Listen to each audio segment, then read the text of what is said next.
Dan on the chase, blocks him off the backboard. Oh, showtime. Oh, he slammed it down. Keno rises. Another three from Eula. Goal! I can't believe what I'm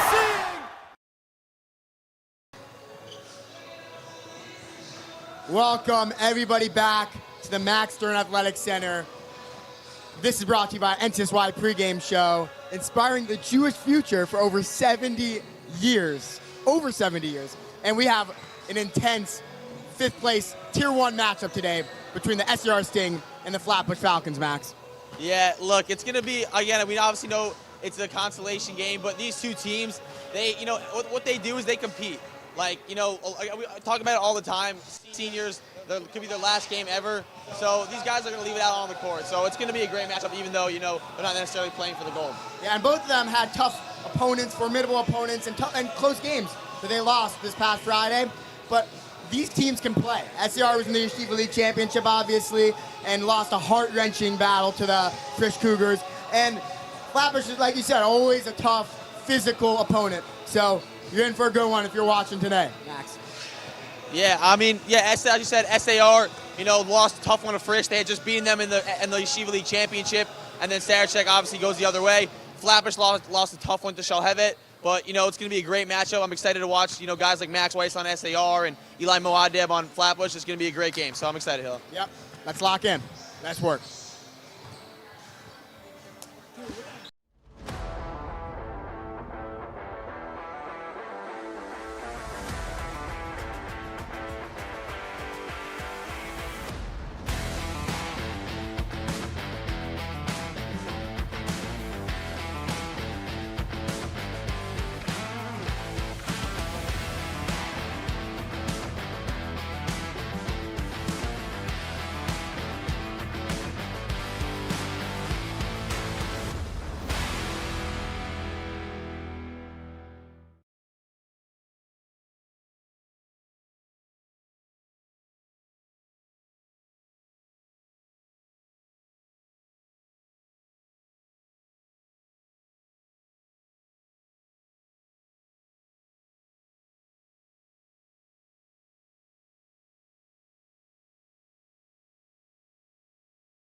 We're about to be on live.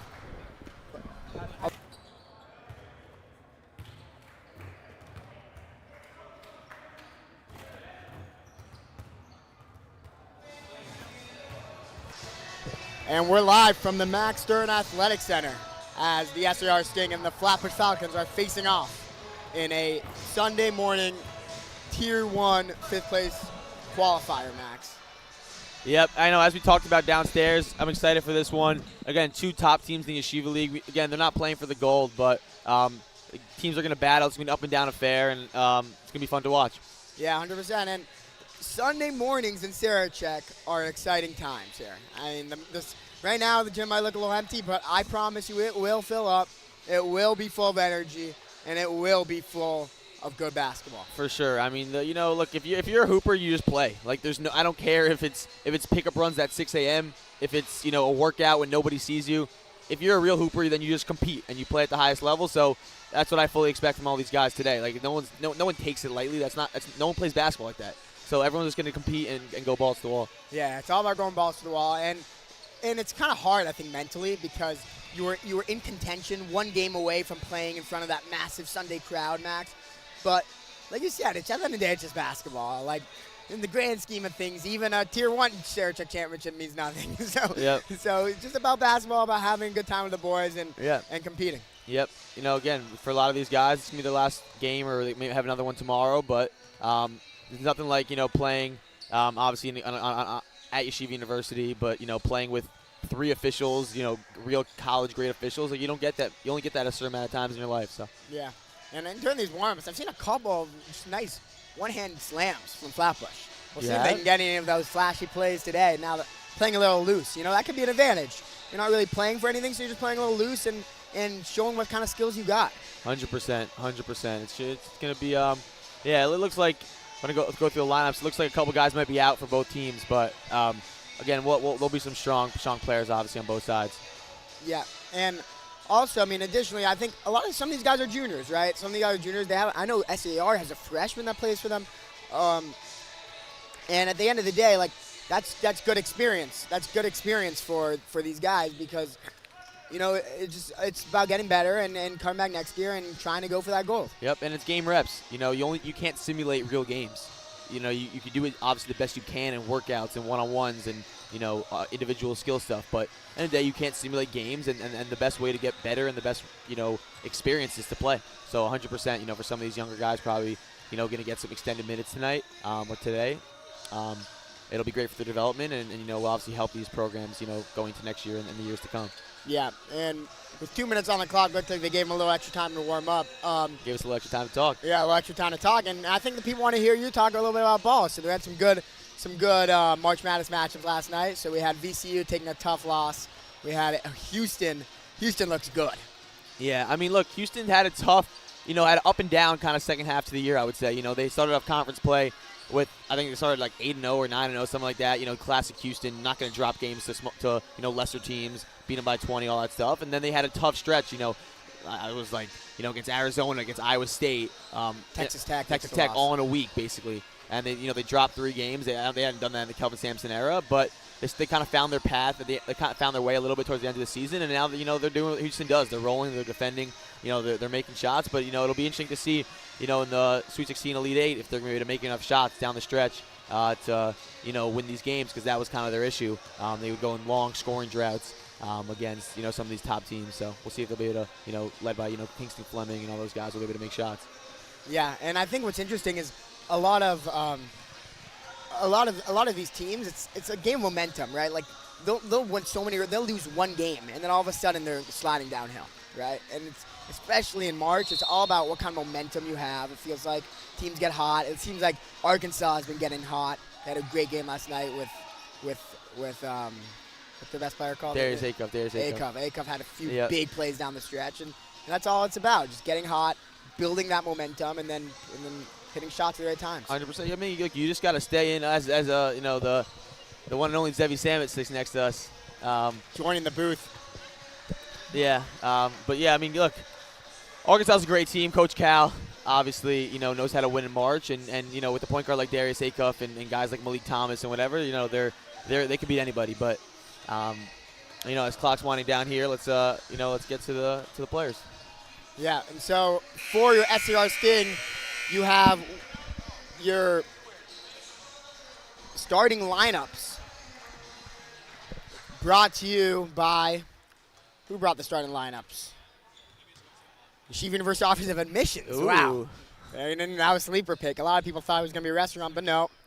You start your college journey at Yeshiva University, and you make sure to visit us online to check out all the great events and opportunities we have for YU students. And it seems like they might be going with a little bit of a different starting lineup today, Max. So I couldn't tell you exactly who's going to start, but I'll tell you, I know we talked about Avi Halpert's the player to watch for SAR. Yep. We'll see if he gets to start. And Max Weiss obviously will be probably starting number 30. You have the freshman they were talking about, Whipke, 20, number 15 and number 11 for SAR. Again, a couple guys out, so I guess going a little bit of a different lineup. And for Flatbush, you have looks like 2 of the normal starters with Aaron Romano and Eli Moadeb, and then going with three reserves to start with number 11, 10, and 22. So yeah, and right before tip-up, we're welcoming our good friend and former, not Sarachek, but Yeshiva League All-Star, Zevi Samet into the booth. Zevi, welcome. How we doing? Hey. Yeah. And I'm telling you, you can't really get better basketball analysis than this. We have next to me 2 elite basketball minds. Zevi, what do you think these guys should be thinking going into this game? Obviously, it's a 5th place game, but what do you think?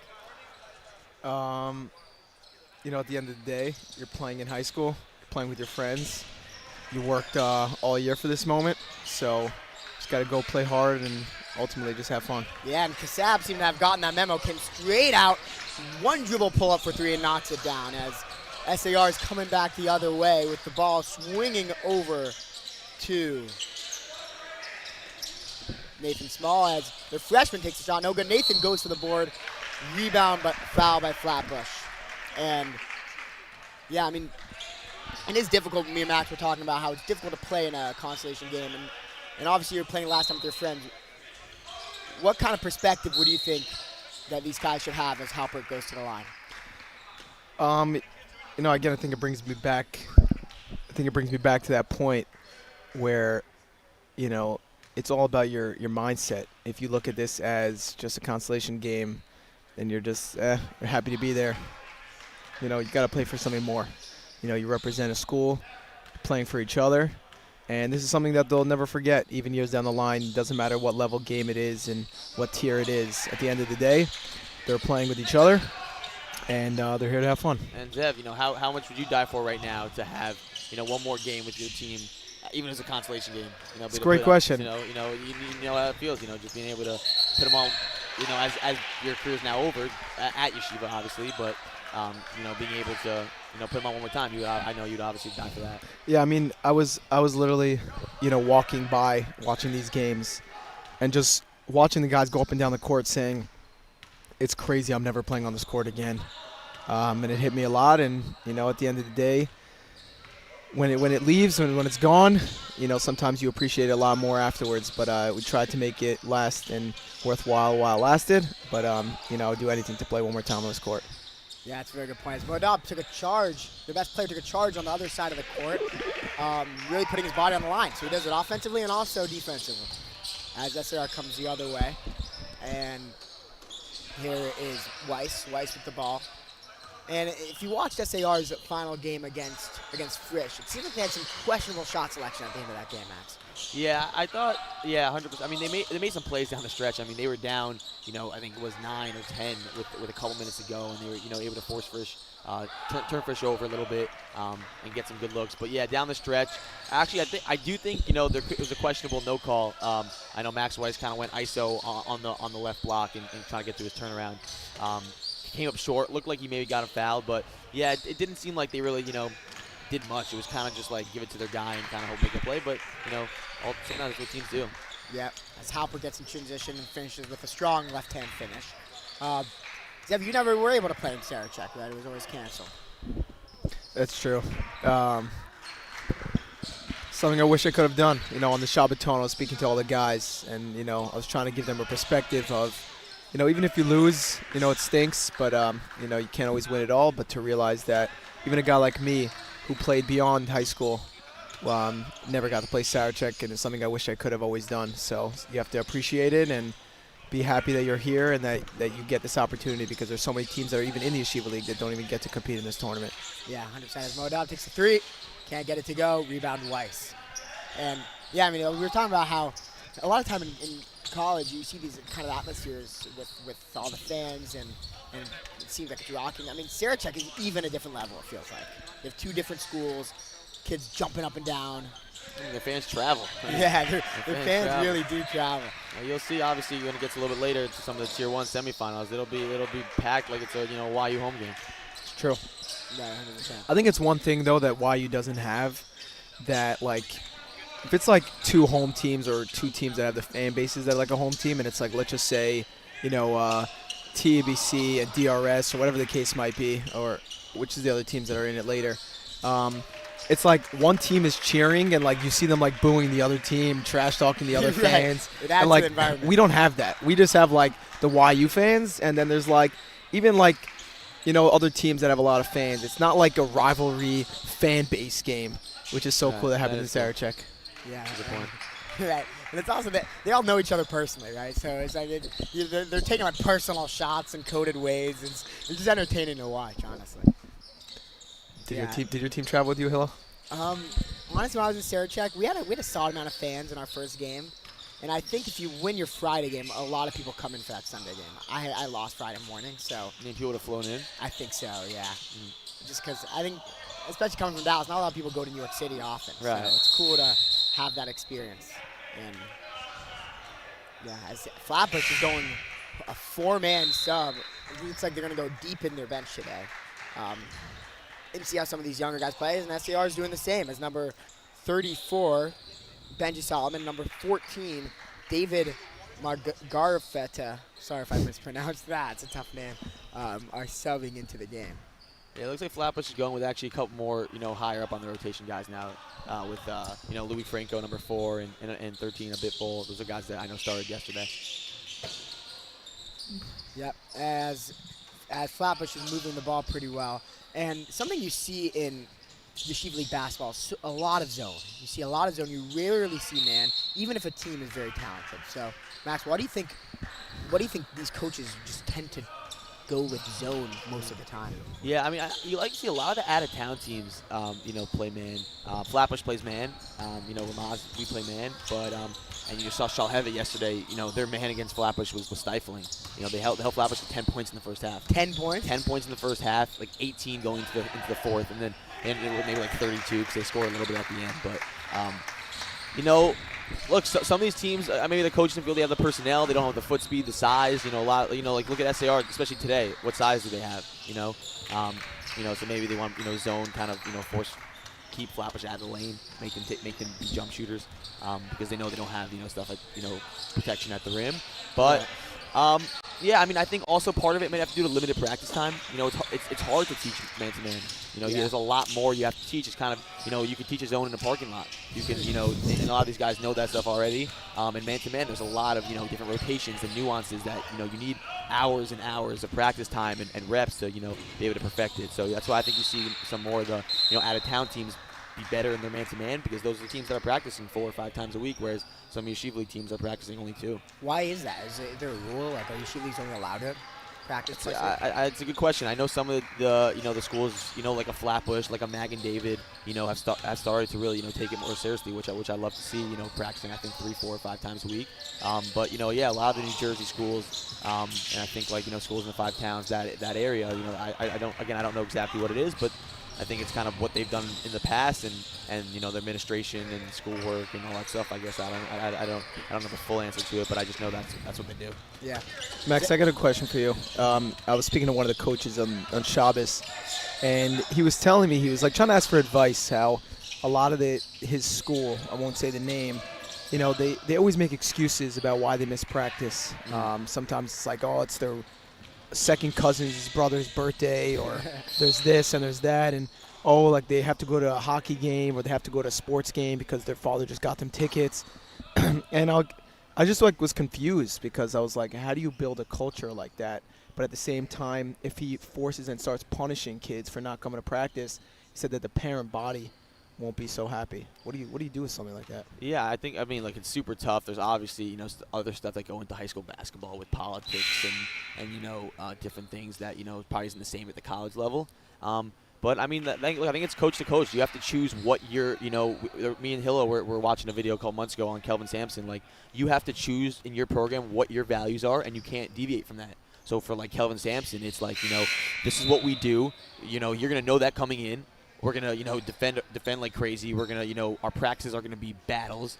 Culture, and obviously non-negotiable. Attitude, like that. Those are our principles. You're gonna know it coming in, and we're not. And if you are gonna try and deviate from that, then you're just not gonna. You're either not gonna succeed, and it's gonna be miserable for you, or we're just gonna get rid of you, and we're gonna bring up the next guy. So, look, it's difficult if it's like your top players that are the ones that are skipping out on practice. But as a coach, you got to make a decision. And again, I know it's high school, it's not college, so maybe there's some spots where you could be a little more lenient. But for me, that's for me, practice is a non-negotiable. So for when I'm hopefully coaching a team at some point, that's going to be a tough struggle for me to be able to handle with. For sure. Right. It's funny because I think the kids, like, they want to go to this whatever birthday or whatever, they want to miss for whatever event, but deep down, they will appreciate in the long run a more strict program, a program where everyone's really giving their all.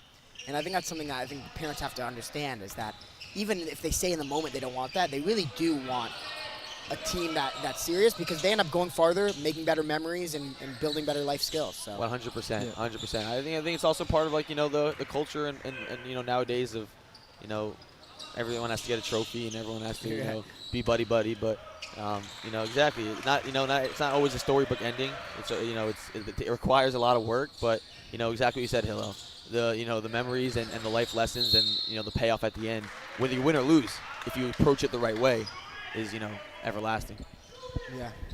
As Flatbush is up 10-9, coming to the end of the first quarter, and big possession here for SAR to kind of take back the lead. Halpert's been playing the whole game, SAR star point guard, as they're going deep into their bench, and seems like he's calling for an ISO with 20 seconds left on the shot clock. You got to put him in his right here. Nice skip pass over at number 21. Number 21 with a nice one dribble pull up, can't get it to go, and here comes Flatbush. Flatbush with 5 seconds on the clock. Number 13 going between his legs, and he turns it over. Halpert at the buzzer, can't get it to go. And I would like to tell you guys to level up your pace-off plans as we come to the end of the first quarter. This Holomoid pace-off joined NCSY at Six Flags on April 5th and 6th for an epic day you won't want to miss. Busing is provided for teens, and there will be Coach for Pace-Off food available. Visit sixflags.ncsy.org for more info. And I know me and Max talked a little bit about Six Flags on our last broadcast, but Zevi, I feel like you've had quite a few Holomoid Six Flags experiences. I used to love roller coasters, but to be honest, I can't stand them anymore. Really? I get too nauseous. Yeah, exactly. Same for me. After one, I just went with my family. We were away, a couple months ago, and we went to amusement park. And first ride was great, and then it's just one upside down roller coaster. My head's spinning for the day. I'll just go to use the 3-point. Have you ever won that? Have you ever won a jersey or something? It's hard to hit on those hoops. They scam. It's so hard. You're getting no warm up. It's so hard. Yeah, you get no form shots. You got to pull the Nate Jacobs and just walk into the gym and start shooting 30-footers. Yeah, if you got Crocs, I mean, he's been preparing for those Six Flags games for his life. I mean, I've had a few where it's pretty close. I mean, sometimes they have Xboxes. They got some real prizes. Yeah, but then MacBooks. They make it impossible for you to win. They crank the rims. You think so? I mean, I think so. Well, you don't got to hit the rim. Then they have a mode where it pops back out. I feel like we should go. I feel like it's a good investment. Pay what is it, $150 for a ticket? You get a $1,000 laptop. And it's a $10 each time to use the. Right, that's it's a good investment if you think you're about it. But also about NCSY, it's the best summer ever. Last summer we brought over 1,000 teens to Israel. This year, even more. The countdown is on. Are you ready? I know the great Zevi Salmon is NCSY representative. True. Spent many times as SAR turns it over. What's your experience at these NCSY camps that you've been to? Yeah, I mean, they're amazing. I think it's an awesome, healthy balance of Torah and basketball where kids come to camp and they really just come to grow. A lot of kids, it's easy to take the summer off, but these kids come to want to continue their growth spiritually, with relationships with their friends, and ultimately play sports at a high level. As Weiss comes downhill, a nice right-hand finish. And we're talking a little bit about man and zone. When you were playing, would you guys would rather see a zone, play against a zone, or play against a man?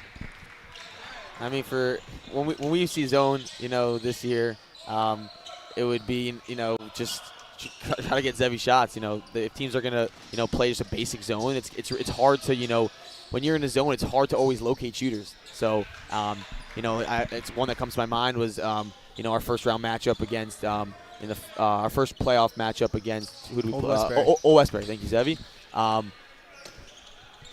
But we just had a good, we had a good run in the second half, just being, finding Zevi in different spots. Yeah, but it was we found able to find Zevi, and that was good for us. But thanks, Hill. Yeah, of course. Yeah, very interesting playing against the zone. And the thing about a man is, like we were talking about before, you can really get after it more. It seems like you can really get into the ball. Yeah, I mean, zone, like, as much as sometimes you have to work harder, it puts you to sleep without realizing, because you always are contemplating which spot am I going to next. When you're playing man, you have a job a little bit, and it's either you're on the ball, you're in gap, or you're in help. But when you're in zone, sometimes you don't see behind you, and to see all of it is really hard. And to locate shooters and watch high posts and whatever your game plan is very, very difficult. Yeah. I know we were watching last night, Zevi, though, in the Division III tournament. There was a wild comeback with a game-winning shot by the Mary Washington Eagles. They were playing a man, and it seemed like on that final play, they helped off a shooter a little too much. Yeah, I mean, it was off offensive rebound, if I recall. Or the possession was off offensive rebound, and that's like, that's what. It went out of bounds and they got it. Yeah, I think that offensive rebound, then another offensive rebound went out of bounds. But, those extra possessions, man, like in big games in March, like that's what it comes down to. Like the little things, like it's not about, who's able to, go between cross and make a three. It's about, am I going to get that extra offensive rebound? Am I going to get a deflection? Am I going to, just keep, like, that offensive rebound before they hit the three, it was because someone had a deflection to keep it alive, and then Trinity couldn't handle it, went off them. Yeah. So it's just, like, little things like that win you games. So it was a, crazy sequence, and congrats to Mary Washington. Beating Trinity's hard, dude. They've made 3 Final Fours in 4 years. Like, I don't care what level you're at. No one does that. Yeah. So. Flatbush went into a 1-2-2 zone. SAR picked it apart, but couldn't finish at the basket. And here comes Moen up to number 5. 4-3 from the corner. Gets it to go. Flatbush taking a 5-point lead with 5 minutes left to go in the second quarter. And it's just a big-time shot by a big-time player from Mary Washington. Yep. In the corner, your season, your career is on the line, and just knocks it down. Looks like Flatbush switched his zone, too, to a 1-2-2. So now both teams. Yeah, as there goes the freshman. Can't finish around the basket, and Flatbush is going the other way. Seems like from a few of the games I watched here at Sarachek, many of these teams are having trouble finishing point blank. Yeah, I think especially with some of the out-of-town teams, like I know from our Armaz team, we struggled on Friday against Jewish Culture finishing at the rim just because they actually have some size, and a lot of the Yeshiva teams don't necessarily have that same size. So, when you're finishing in practice against your team, you're not always having to, finish high off the glass or be conscious of a shot blocker coming. And I think, that tripped up our Armaz team on Friday.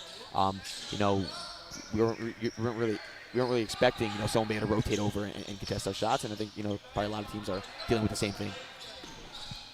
Yeah, and yeah, Zevi, I think the people would be interested to hear, all of our amazing listeners on MacsLive. We talked a little bit about Max last broadcast, about the work he puts in. And, a lot of people see you as somebody who learns and somebody who's, inspiring people. But why don't you speak a little bit about the work you put in to get to where you are in your basketball career? Yeah, I mean, I think, as a basketball player, there's only that much time that you can really put in. I remember growing up, I used to always think, all my friends, we just go to the gym for 4 or 5 hours a day, and I realized it just wasn't so productive. But I remember always saying, one of my high school coaches, Coach Oz, he would always say, like, you come in the gym 45 minutes an hour and make it really productive, like, you'll get so much more out of that. And I tried to learn a little bit how to structure those workouts where I'm coming in the gym and I'm not sitting on my phone, but I'm coming in and I'm really working on just my overall skill and sort of things I got to work on. Yeah, as Flatbush hits a 3 to take it 24-15, and we'll see you after this commercial break. Color War, in my opinion, is the best part of camp by far. Everyone is going insane. They're all getting hyped with everyone. Color War is the best time. It's just non-stop activity. In the dining room, everyone is jumping up and down for the song. It's red versus white, so it's everyone in red is cheering for everyone in red. And instead of like pimping your age group, it's like everyone's together.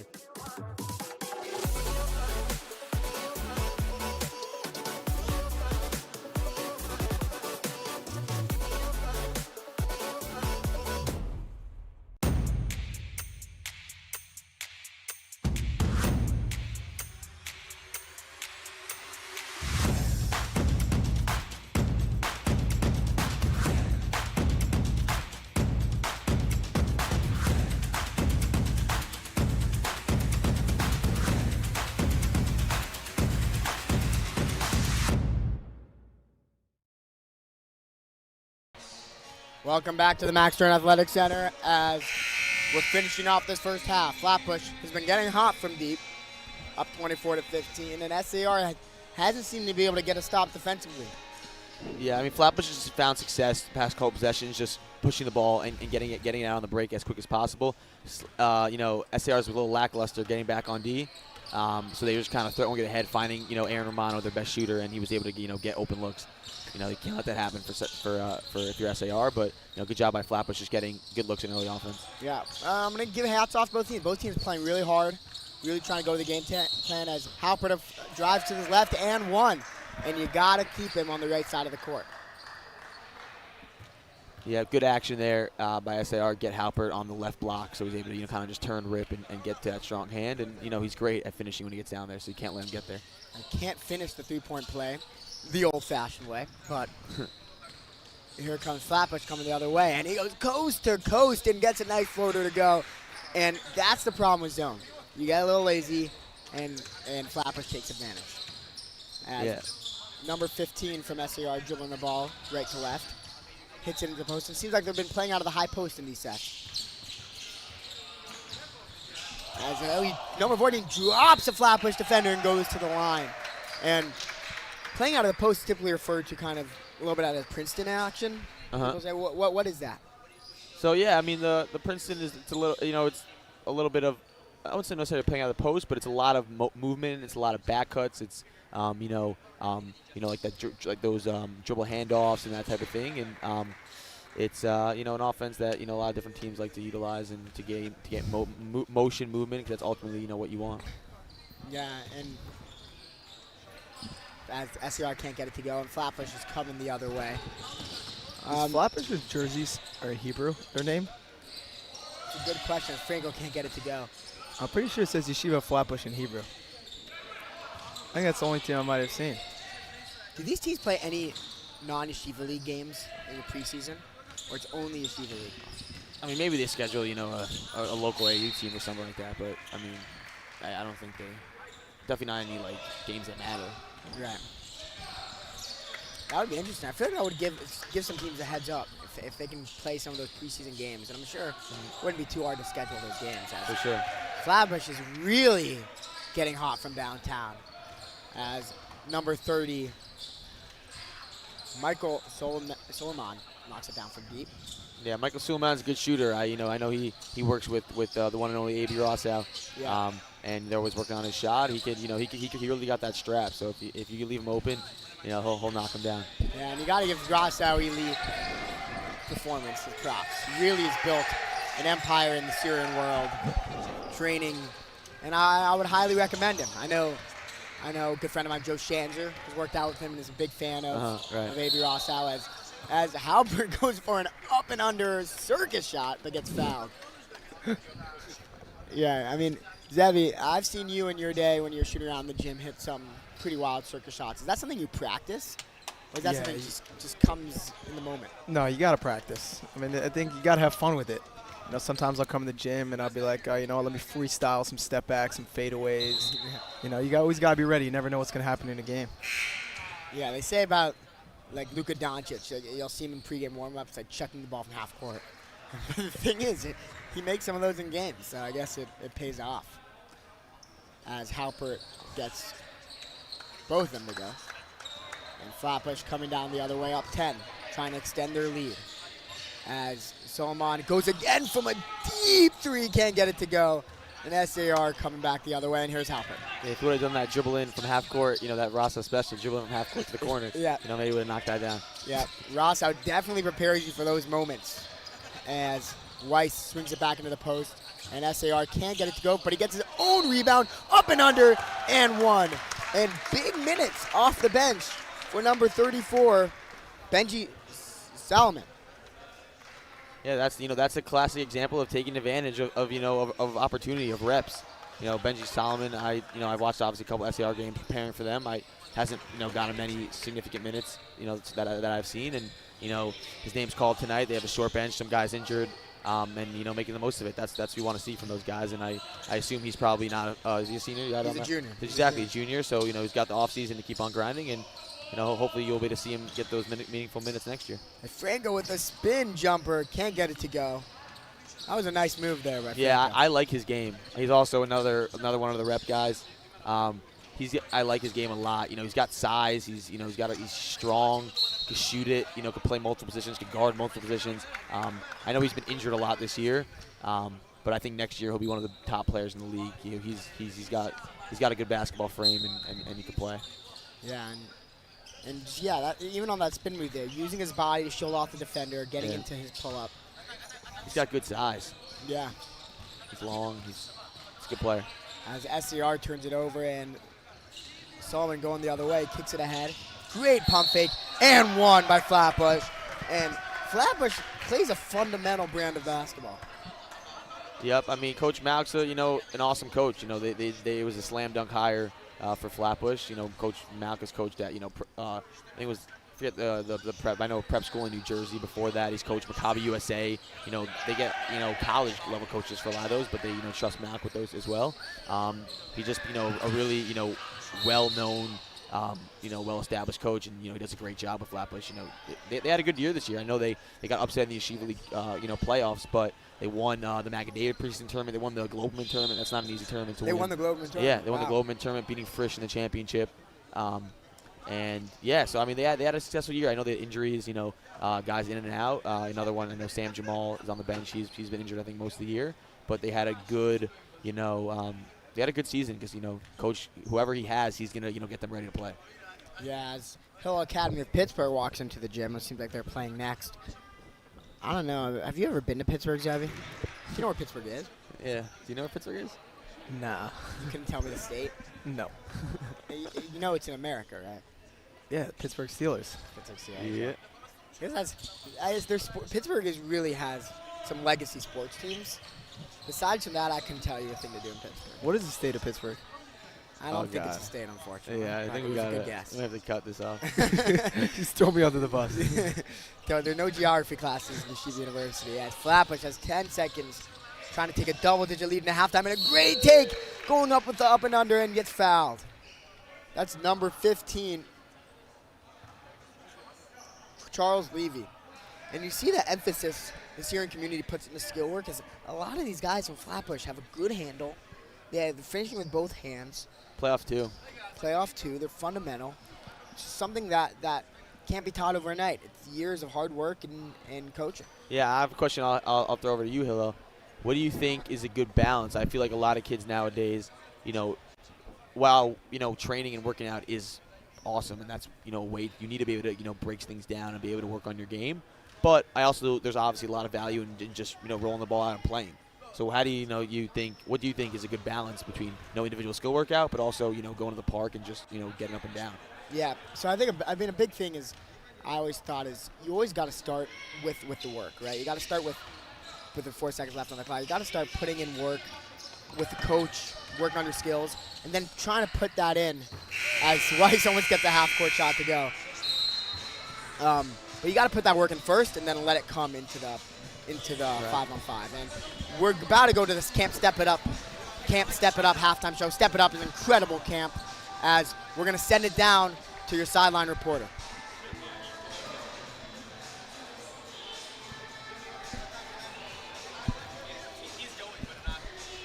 Sideline reporter.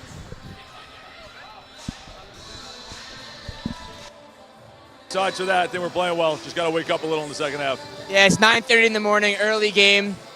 What adjustment are you going to make in the locker room? Obviously, hustling and motivation. Anything else you're going to tell the guys? Just keep playing hard, or try and play a little harder. Box out, go for the rebounds, and push the ball. Amazing. Thank you so much. Good luck rest of the way. Thank you.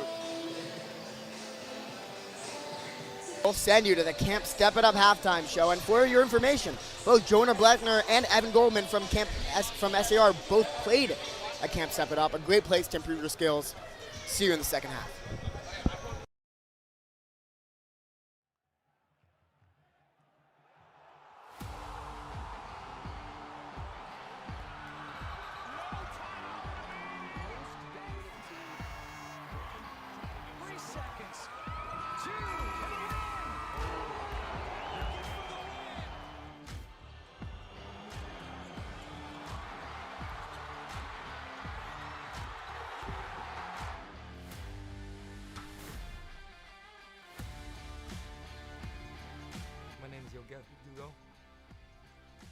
And I fell in love with basketball when I was 12 years old.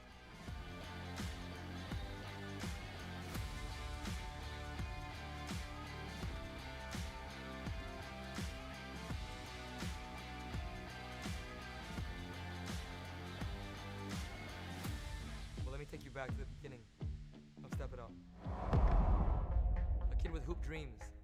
In 7th grade, played middle school ball, played high school ball. I wanted to be a Division I player. My friends were cynical about it.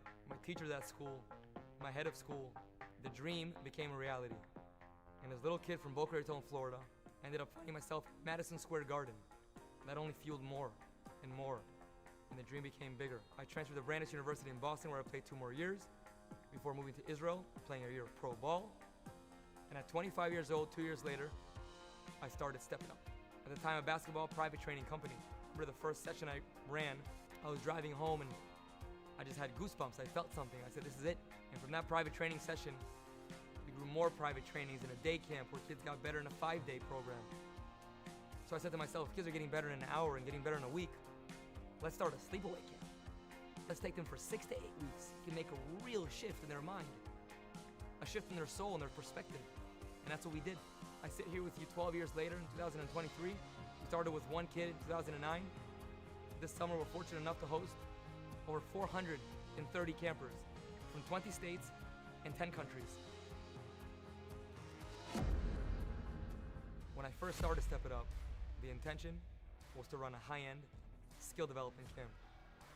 Little did I know, it would evolve into a life skills camp disguised as a basketball camp, whose core principles are the same principles that I not only grew up on, but still live by to this day. Open heart, open mind. If you come in with the right attitude and you open your heart and mind, we can make tremendous progress. Attention to detail, on the court and off. Live passionately, because what else is there? The way you do anything is the way you do everything. Whatever you choose to do in life, do it all the way. Action above all. Don't talk about it, be about it. Experiences over materialism. It lasts much longer, and it's more real. Good breeds good. Be good to yourself, and be good to one another. Game speed, game like. We train with a focus and intensity on the court, which turns practice into a game, and the game into a practice. We work hard, we play hard, we step it up. These principles are beyond basketball. We use basketball as a vehicle for growth and success. And the results, well, they speak for themselves.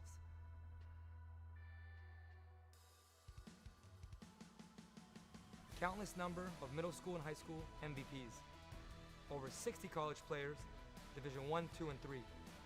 Professional players, national team players, a EuroLeague Rookie of the Year, an NBA draft pick, and over 5,000 families, all of whom have stepped it up. We have a love for the game, timeless principles that guide us, a state-of-the-art campus, engaged coaches. We have the results. The choice is simple. It's time to step it up.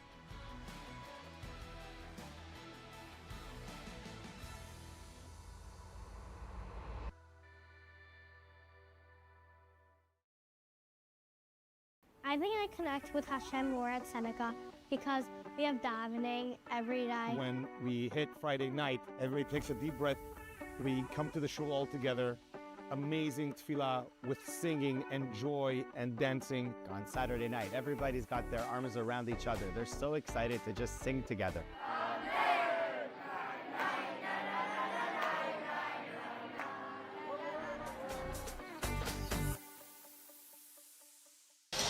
Welcome back to the Max Stern Athletic Center, and the Camp Step It Up halftime show was brought to you by, guess who?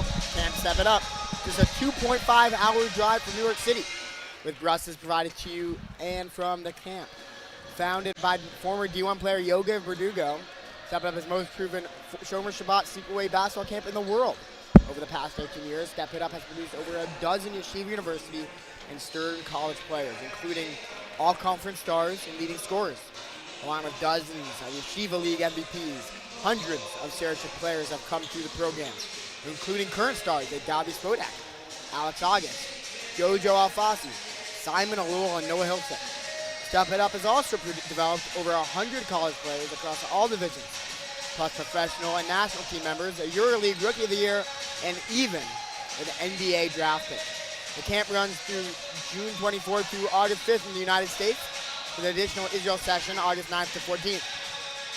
Flexible 1 through 7 week options are available to boys and girls in grades 3 through 12, with 3 daily minyanim, learning groups, and guess what? A camp rabbi. State-of-the-art campus in Pennsylvania. Over 5,000 families have already signed up. What is stopping you? For more information, visit timetostepitup.com, email office@campstepitup.com, or call 888-600-0908. If you're serious about ball, Camp Step It Up is the place for you. As we're going into the second half, Flatbush up 9 on SAR. What have you seen from the first half, Max? I thought, both teams came out a little slow. Obviously, 9:30 a.m. consolation game. I thought 9:30 a.m. consolation game, it's expected a little bit, but I thought Flatbush did a great job towards the end of the half, finding their shooters, getting out in transition. And SAR was a little, slow to get back. So Flatbush made 6 threes in that half. It's a lot, for a short 8-minute quarter game. And if SAR is going to want to come back in this game, offensively I think they'll be all right, but they're really going to have to lock in and find Flatbush's shooters, especially on the break. Because if they're going to give up 6 made threes in this half, then they're just not going to be able to come back. Yeah, and I think that's just a lack of effort right there. In a zone, you got to be active. You got to be calling out shooters, and if you don't, they're going to make you pay. You got to be communicating, especially in the full court. That's what you would think a zone that's a little bit of an easier spot, because you don't have to run back and locate a man. You just got to run back. You know exactly where you're going. You're going to either I'm a top of the zone, I'm the the bottom, I'm the middle guy. You know exactly where you're supposed to go. So it's just about effort and doing it. Right. Yeah, and I think something that high schoolers and younger kids don't understand is how important communicating is on the floor. You can carve yourself a role just by diving on the floor, hustling, and communicating. Just people, I guess they don't feel it's not cool enough to communicate. They're too cool to communicate, or they don't want to put themselves out there. But anyone can be a leader on the basketball court. Doesn't matter your grade. Doesn't matter how good you are. It's just about calling out what needs to be called out and helping the team out that way. 100%. As Flatbush starting the ball as SS, inbounding it to not Musiri. Mohadev. Ali Mohadev, the Flatbush superstar, with the ball. And it seems like SAR is seeing a little bit of a 3-2 look as Mohadev goes right to that deep 3. Can't get it to go, but I think he probably likes that look. And SAR probably wouldn't mind giving that up either, honestly, as Weiss comes down the court and swings it to number 15, back to their rookie, number 20.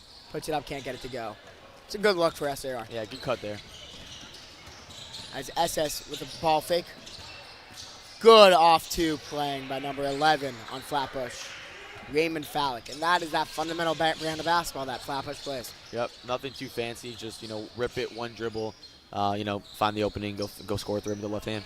And here comes Weiss. Weiss over to number 15.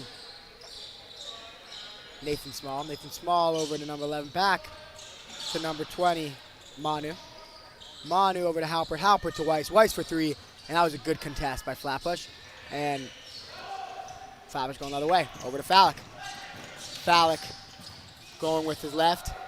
Again puts it up and in. And Fallick is taken over to start this half. Transition again. SAR's got to get back and get matched. I don't know, maybe switch up the zone, whatever it is, but Flatbush is killing them in the full court right now. And this is a sign of a well-coached team. Flatbush is up, picking up full court. They don't care what round this is. They're just trying to win a game of basketball. We talked about it beforehand. It's not surprising. We knew that this is what they would do. Come out and play. As Manu knocks down a 3, he's talking a little trash to Fallick. And here comes Flatbush. Let's see if they can pick up the intensity a little bit here. Flatbush again from a deep 3, can't get it to go.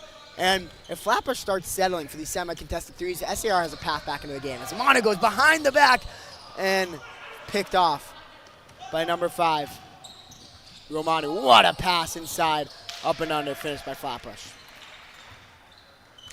And here comes Halpert coming down the court with his left hand. Between the legs dribble, guarded tightly by Mohadev. And when you guys were in the Yeshiva League, I know you guys played each other a few times. Did you guys have matchups circled? Like, I want to beat this guy in this game? Zev, you got it.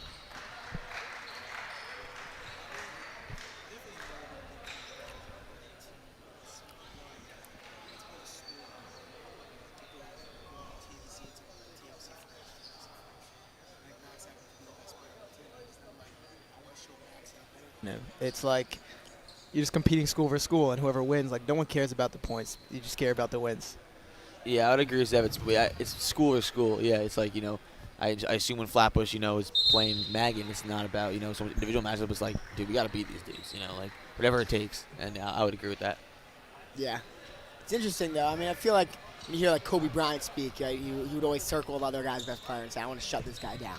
Yeah, because I think in the NBA it's a little bit different. There's not as much, like animosity towards organizations and team. Like why the Lakers hate why would the Lakers hate this? I guess the Celtics would is a bad example, but why would the Lakers hate the Raptors? Why would they? But like if there's a really good player, if Kobe's going against whoever it be, Vince Carter on exactly, like he's gonna want to show him that you're not, I'm levels ahead of you. As Falik has started the half with 3 left-hand layups, and you know which way he's going. Weiss couldn't handle the ball, and S is going the other way. Falik again to his left, can't get this one to go. As SAR gets the offensive board, and SAR just wants the ball more than Flatbush wants the ball more than SAR does, and that's the story here. I think they got to start forcing them, right? Right, you would think. Every layup's been to the left hand.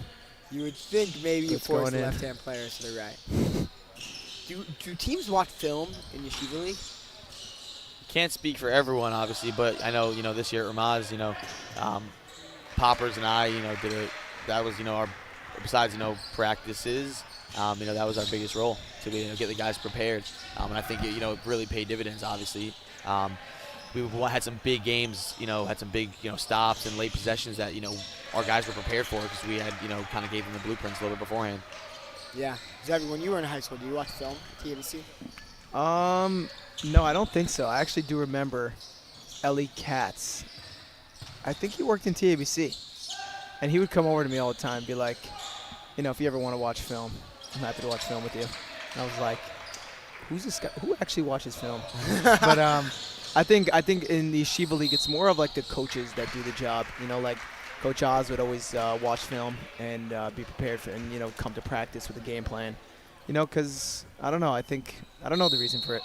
Why they don't have once a week film. Yeah, it's not that we were watching film, that often. We probably had, 2 or 3 all year, but it's about, the walkthroughs. That and, before the game, kind of like, player personnel overview and overview of their actions, what they run most often, and kind of the way they like to play. Do they like to play fast? Do they like to play slow? Do they like to throw into the post? Do they like to, run and gun? Like, different types of, ways they like to play. And then, I think the biggest thing, for them is the player personnel. So that was what we tried to do. Right, yeah. From what I've experienced in my career is like watching film is definitely helpful, no question. But I think taking the next level is working through that film on the floor. Right? Going through their sets on the floor, being able to visualize it, actually defend against it, practice against things that they're going to do. And I think that's the way to optimize it fully. Yeah, I would agree. As here comes Flatbush. Levy takes it and dumps it off down in number 30. Swings it back to Levy. Levy with a nice pump fake. And Halpert blocks it off the backboard. As Dalek gets it back with the... It seems like every single player on Flatbush finishes with the left hand. At number 11 on SAR, can't get it to go. And number 15, Nathan Small puts it in. Yeah. And Max, I would ask you, as someone who's seen a variety of levels in basketball, what do you think is the biggest differences between, I would say, the prep school experience you had, the Division I experience you have, and then obviously the Division III experience you have? Yeah, that's a good question. I mean, obviously, prep school is a little bit different. It's, you're still in high school, so high school ball is obviously not the same as college. Not everyone obviously has the same commitment level. Not everyone puts in all that time. Not everyone's practicing that much, putting in the weight room, film, all that stuff we talked about. So that's obviously a little bit different. But between levels in college, it's again a lot of it obviously is God given talents, whether it's size, athleticism, strength, all that stuff. But in terms of actual talent, it's not actual basketball talent. For a lot of it, it's not that different. You look through the All-American list at the Division III level. All those guys could play at Division I. Again, I'm not saying they're going to be playing in Power 4 spots and that type of thing, but finding rosters in those mid-major conferences, every single one of those guys could be doing that, and it's not even a secret. These guys every single year, you see the top Division III players nowadays in the transfer portal era, the NIL era, get money, get spots. There's the best player on Carnegie Mellon last year played at Wisconsin Green Bay this year, averaged double digits and was one of their best players. And that was a team that was like a good team in the horizon. And there's a million other examples, but at the end of the day, if you can play, you can play. And again, these Division III players, probably the reason they weren't Division I at the time was because maybe they hadn't matured yet their body yet, or some little nuances. But now, once they've been in college for 2-3 years and matured and worked on their game, they're as good as these higher level guards. Yeah, my dad was watching some Division I basketball. He's not a basketball guy whatsoever, but he called me. He was telling me I forgot how different of a level it is. It just looks like a different sport. Division I. Yeah, I mean, again, look, the size, the athleticism, the physicality on rebounds, and, you watch some of these games, the NCAA tournament, today and next weekend, 216 Elite 8, just focus on every rebound. Watch the battles that go on. Yeah. That stuff is just, again, obviously, a lot of casuals don't necessarily see that part, but it's, just the way to get one rebound, how hard you have to work, how hard you have to battle, it's, it's crazy, so. And even again, you watch off-ball defense, how these guys have to fight through screens, and it's just it's a war. It's like football sometimes. So that's obviously the biggest thing. But talent's talent. Yeah, Zeb, you were saying that last night about the rebounding. You're each rebound when we were watching one of those games looks so tough. Yeah, I mean, I was just trying to when you play and you give up offensive rebounds, especially for us this year, one of the big keys of why we lost is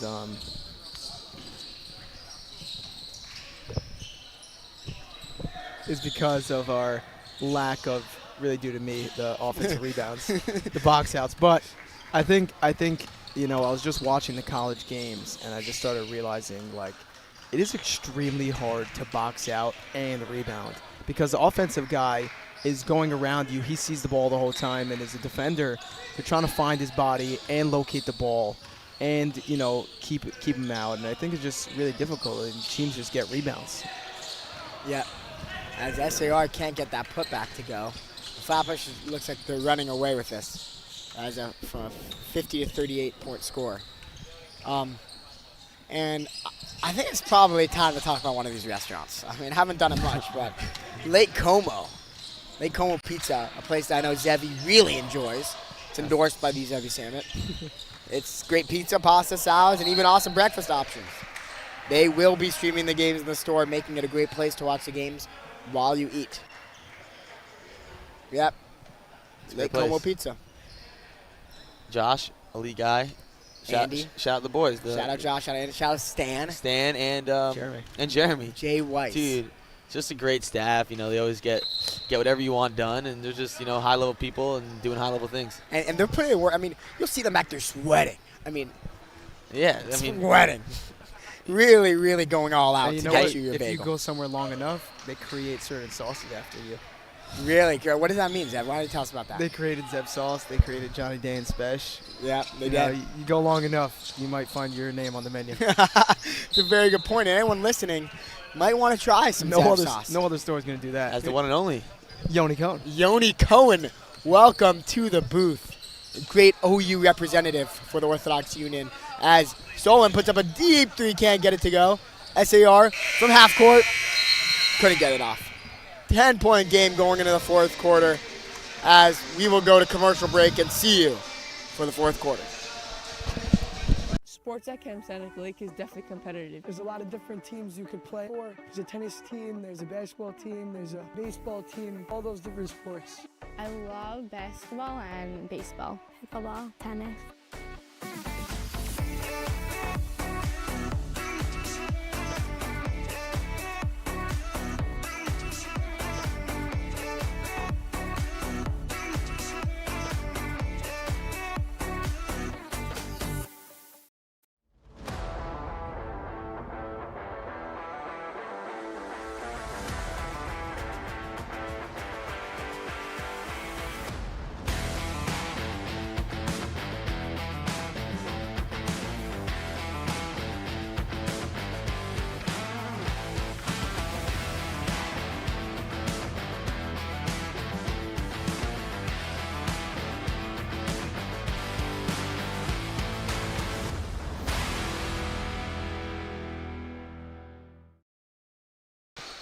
Welcome back to the MacsLive Athletic Center as we're in a 10-point ball game as the gym starting to fill up on the Sarachek Sunday. I know Zevi had a question for us. Yeah, I mean, Max, Hillel, we're literally going to the fourth quarter right now, and a lot of these kids are seniors.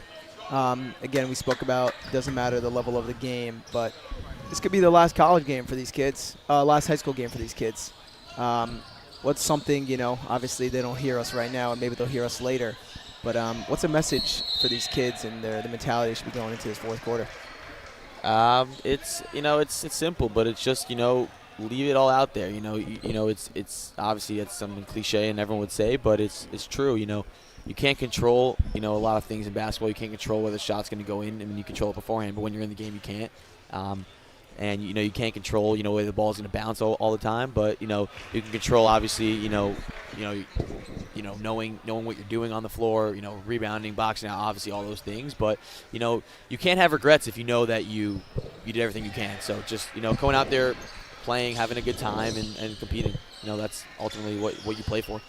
Yeah, and I think I'm really qualified to talk about this because I was in this situation. I played in this exact game, actually. I won a Thursday game and played in this Friday morning game, and we lost to Mag and Dave team in overtime that we were much better than. And to this day, it still kind of bothers me. I don't think I played my best game, and it's hard to really rally yourself up when your goal was to win the Tier 1 championship, and now you're out of contention. Mm-hmm. But to this day, I still wish I played a little harder, put my team in a little better position to win that game. Mm-hmm. And you don't always know how important something is, right?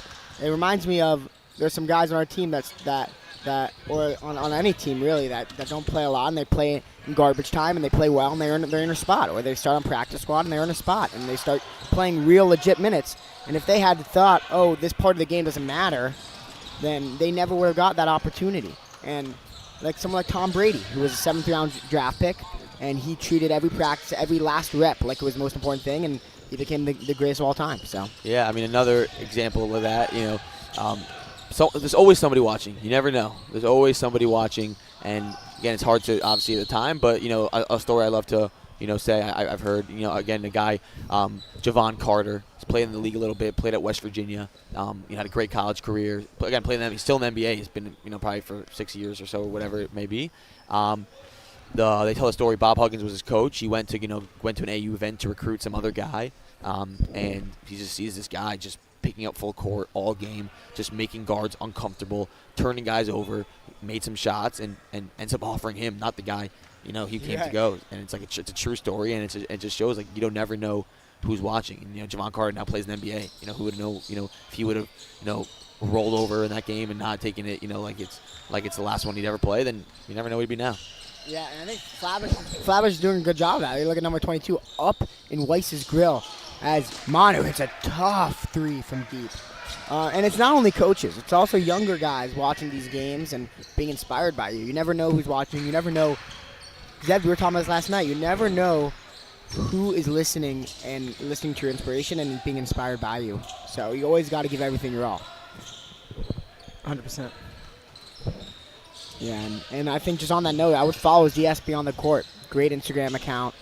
Really a lot of great Torah, a lot of great life lessons. And I'd also follow Athletes for Israel, a platform that's taking athletes to Israel to combat anti-Semitism and racism. And if you want to learn more ball, we talked about it, but you got to look up Max IQ on YouTube. I mean, unbelievable basketball knowledge. Really. Did you post your videos on it? Step up your game. Got some videos on there, but the one thing I would like to plug as well, we talked about on another show, but if you're looking for, you have a long commute to work, you got a long commute to, come to the Sarachek semifinal game, whatever it might be, we got you covered at the Jewish Professionals podcast. It's a great podcast ran by 2, great YU students who, interview some of the top names, in the Jews in business, and it's just, you learn a lot, get some laughs, and just, support some great dudes that have a great podcast. Yeah, and actually people on the MacsLive booth really like the Jewish Professionals podcast, and they told me to actually talk about Brad Tatz, one of the guests we had, the top guy, as Albert goes behind the back to Weiss, who swings it over to the baseline. Great move by number 15, who turns it over. But it's pretty crazy. I'll say 2 funny things. One is, I was just on the court here at halftime, and one of the kids from SAR said, did your pants dry yet? like, what are you talking about? He's like, the soup video in the last ZSB on the court video on Instagram about a wedding. But can you tell us that story? For those yeah, who haven't had a chance to see it. Basically, I was at a wedding and a kid dropped a whole pitcher of water and it spilled all over me. I think this stuff's keep on happening to you. An entire pitcher, like the whole pitcher. The whole thing. My whole leg was soaked, and I just stayed calm. And he was so apologetic and kept saying, "I'm sorry." And I'm like, "Yo, I appreciate it. You were a messenger from God." So that was one. But it's actually pretty funny. I don't think Max knows this, but the coach of Ramaz came over to me, and he said, Zevi, I watch all your videos, and sometimes I want to convert. So he's inspired. You never know. You never know. Jewish, non-Jewish, who's listening. You never know what kind of impact you're leaving. And I think, Zev, this is a perfect time. It's a 15-point ball game. Flatbush seems like they're running away with it. Why don't you give the fans Dvar Torah, a piece of Torah to take away with them? I got you. Never can miss an opportunity, right? Never miss an opportunity. Never. What do we want to talk about? So the problem is I want to share something maybe that you guys never heard yet, probably because you guys have heard everything. It's not about us. It's not about us. It's about the next generation. I got you. That's a great pass by Weiss down to number 34 for Lamp. And let's hear that, Dvar Torah. So we could go with what happened in, the game, the pregame of the Sweet 16. Spoke about the luchos. God gives Moshe the luchos, the tablets, and he comes down and he sees what the Jews are doing by the golden calf, Egel Azav, and Moshe wasn't too happy, so he decided to throw it, and it broke.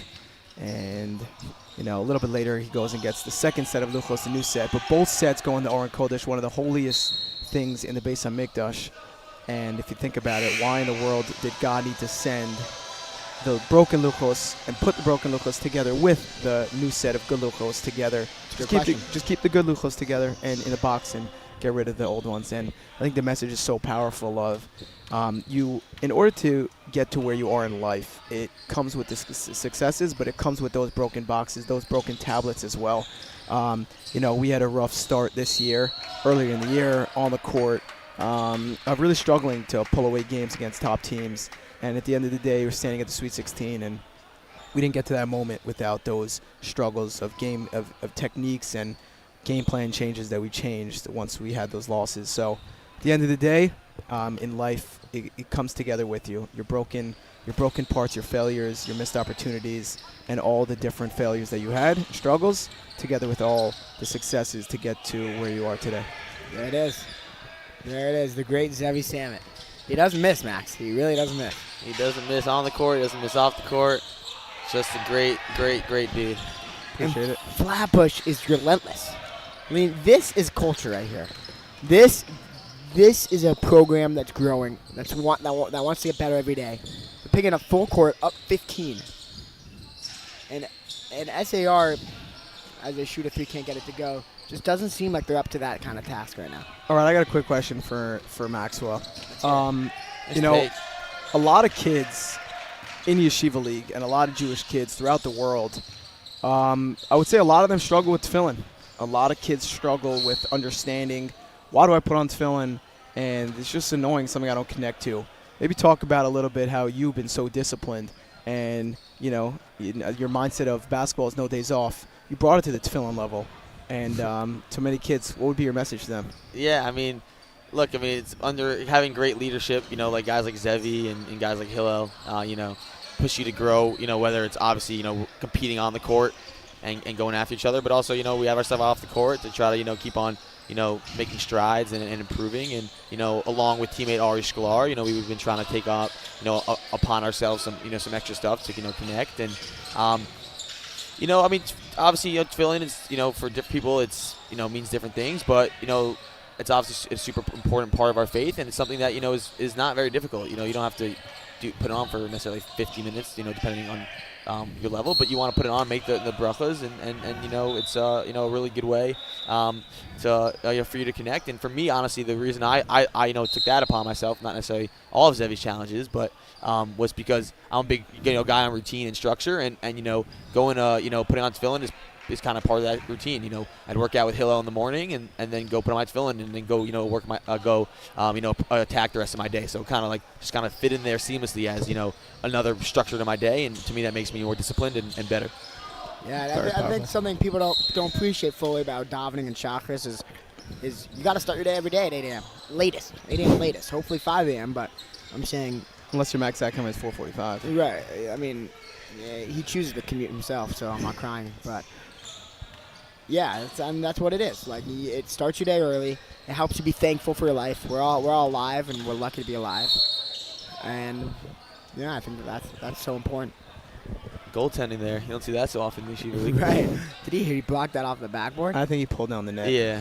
That's the Yeshiva League version of goaltending. Right. Unless you're Johnny Day and he could get up there. Yeah. I still never seen that, so I don't believe it. As I had a bit ball, puts up a 3, can't get it to go. And I'm going to be watching next year. I guarantee you Flatbush makes a run. You putting down a ticket right now? I'm putting down a ticket right now. I'll put my odds in Vegas. I'd probably, 2027 Yeshiva League champion, Flatbush Falcons. I don't know. I'd probably be at plus 950. I don't know. I don't know what that means, but yes, Me neither. I would put my money on that. Just the culture they have. They got some good players coming back. Actually, yeah. By the way, it wouldn't be plus 950 because they won their when they were meaning they won JV when they were sophomores. So it'd be lower than plus 950 probably. Probably be plus 400 range. Right, they have their star guard Mohadib coming back. They got their star forward Franco coming back. Yeah. I mean, and they just play hard. And I'm a big fan of number 30 Michael Solomon, 5'7" guard who's been picking up full court this entire half, giving the SAR guards struggle bringing the ball up the court. Yep, I told you that. When he came in, he's a dog. He's one of Rossau's guys. I saw him play at the Maccabi games 2 summers ago. Just a guard that's, as you said it, going to work his tail off, can make shots and just, wants to compete every day, the right way. And he's going to keep on working because he's got, top trainer in the nation. Top trainer in the nation. Can't stress enough. Hey, Rossau. Zevi, Max, it's been an honor running this game with you. And we got the NCSY postgame show coming to you soon as we're going to interview some of the stars of the game down in the court with Zach Siklik. Thank you all for tuning in. We'll be back to break down the game after this.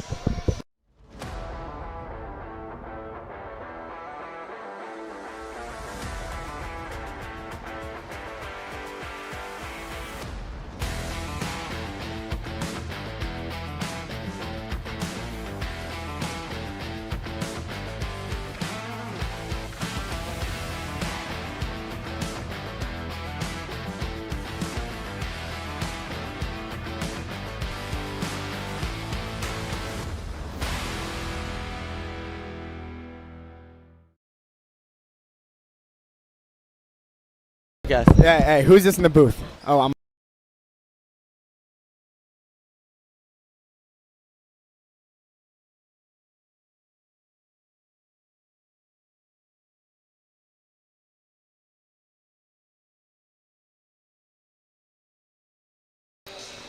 All right, sending it down for the NCSY postgame show to our star MacsLive reporter, Zachary Siklik.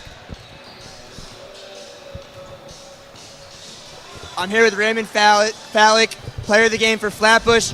Guys just beat SAR. You're on your way to the to the 5th place game. How do you feel the game went today? As seniors, it's like you gotta take every opportunity to play basketball with this team, as it's like the NBA Finals, So we had this opportunity to come here, play for 5th place, not play at 8 a.m. tomorrow instead of 9:30, and we took advantage. We played hard. We played great. One of my best games of the year. One of everyone's best game of the year. All the juniors showed us what next year's going to look like, and the seniors just enjoyed their last moments. Yeah, you touched on it being your senior, so tomorrow's being your final game of basketball with this amazing team. Looking back on your 4 years, what has it been like for you playing for Flatbush, Yeshiva League, all the fun memories? Me personally, I never really got minutes my whole life, 6th, 7th, 8th, the whole high school until senior year. But, I kept one thing consistent. I just kept working, kept playing, and now, I'm a key player on this team, So for me personally, just looking back at my journey, it's just so amazing how far I've come, playing on the YU court, getting minutes, scoring 12 points, So for me personally, it means the world. It means the world, everything. And for this team, we won the Shalheva tournament, we won the Magan tournament. It's just so amazing, how great this season turned out, and from where we came from. Yeah, so it means everything. That's amazing. For all the middle schoolers out there and lower school students, what's your one message to all of them? Keep working. Keep working. It doesn't matter how much you play. It doesn't matter who you are. It doesn't matter if you're on the team, not on the team. Keep working. Trust me. like, no matter who you are, no matter how tall or short, you're always going to get your opportunity, and just take advantage, like, never quit, and just keep going. Amazing. Any shout-outs before you go? Shout out my mom and dad. Thank you so much. Good game today. All right, we're back to the booth, and I just want to say I'm a big fan of that kid, Raymond Fallick. I'm a big fan of that Flatbush program. Really left it on the court in the fifth place game. And you heard it from him. He didn't always play. He put in the work, earned a spot, and now was a key player for his Flatbush Falcons. Thank you guys all for tuning in. For me, Zevi and Max. We'll see you on the next one.